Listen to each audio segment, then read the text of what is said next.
Hello everyone, Assalamu alaikum. Today I am going to talk about a day in my life. অনেকেই হয়তো জানেন, আবার অনেকেই জানেন না যে আমি এখন সাউথ কোরিয়াতে মুভ করেছি। অনেক দিন পর আমি নিজের ভয়েস অ্যাড করে একটা ভিডিও দিচ্ছি। এত ব্যস্ততার মধ্যে অ্যাকচুয়ালি টাইম হয়ে ওঠে না যে ভিডিও এডিট করব, তারপর ভয়েস ওভার দিব। আজকে আমি সাউথ কোরিয়া যে শহরে থাকি সেখানকারই একটা সুন্দর প্লেসে ঘুরতে যাচ্ছিলাম।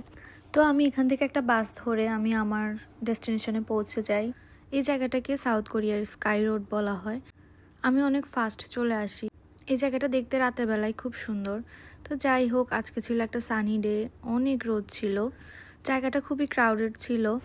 আর সাউথ কোরিয়ার ওয়েদারটা একদম নাটকীয়। সকালবেলা সামারে একদম রোদ থাকে, স্বাভাবিকভাবে ওয়েদার খুবই হট থাকে, কিন্তু রাত হলে আবার টেম্পারেচার একদম লো হয়ে যায়।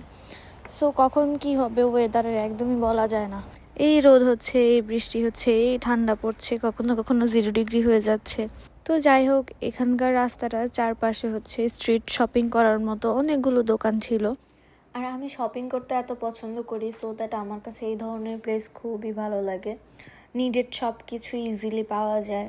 তো হাঁটতে হাঁটতে কিছু অন্য টপিকে কথা বলি, যেগুলো আসলে কিছুদিন ধরেই বলবো ভাবছিলাম। অনেকেই আমাকে আস্ক করে যে আমি অ্যাব্রোড আসার পর আমি আমার ফ্যামিলিকে মিস করি কিনা। এটা খুবই কমন সেন্সের একটা বিষয় যে আমি আমার ফ্যামিলিকে মিস করি না কিনা। স্বাভাবিকভাবেই সবাই যারা অ্যাব্রোডে থাকে তাদের ফ্যামিলিকে অনেক বেশি মিস করে, এটা আর আলাদা করে মেনশন করা লাগে না। আর আমার মতো যারা বাসার মধ্যে প্রিন্সেস ট্রিটমেন্ট পেয়ে বড় হয়, তাদের জন্য অ্যাব্রোড লাইফটা অনেক কঠিন। চাইলেই সব কিছু পাওয়া যায় না, প্রিন্সেস ট্রিটমেন্টটা পাওয়া যায় না। দেশে থাকতে এমন ছিল যে পানির গ্লাসটাও অনেক সময় নিজে উঠে নিয়ে খেতাম না। আর এখানে সব কিছুই A to Z নিজেরই করা লাগছে, ভার্সিটি করা লাগছে, সব কিছুই নিজের করা লাগছে।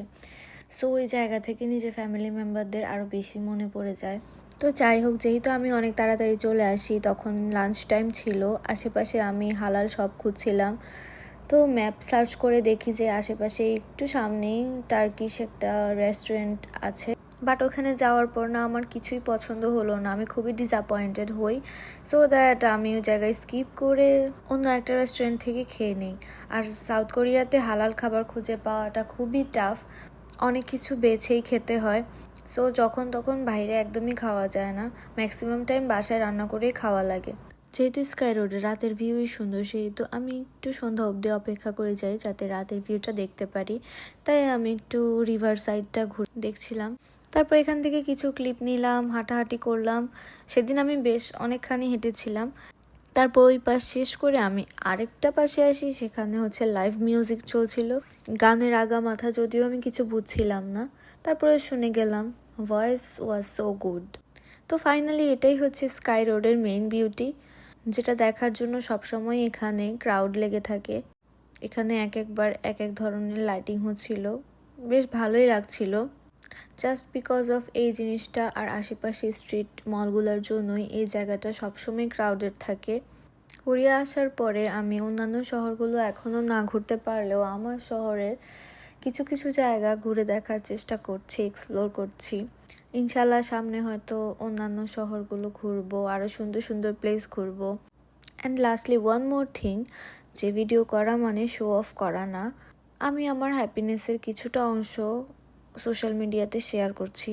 কারো যদি প্রবলেম হয় অবশ্যই ইগনোর করে যাবেন, আমি কাউকে ফোর্স করি না আমার ভিডিও দেখার জন্য। আমি জাস্ট আমার ফ্যামিলি মেম্বার ওয়েল উইশারদের জন্য ভিডিও করি, যারা আমাকে দেখতে পছন্দ করে। তো যাই হোক, এখানে কিছুক্ষণ থাকার পর আমি লাস্টলি বাস নিয়ে আবার বাসার দিকে চলে যাচ্ছিলাম। So that's for today. আল্লাহ হাফেজ।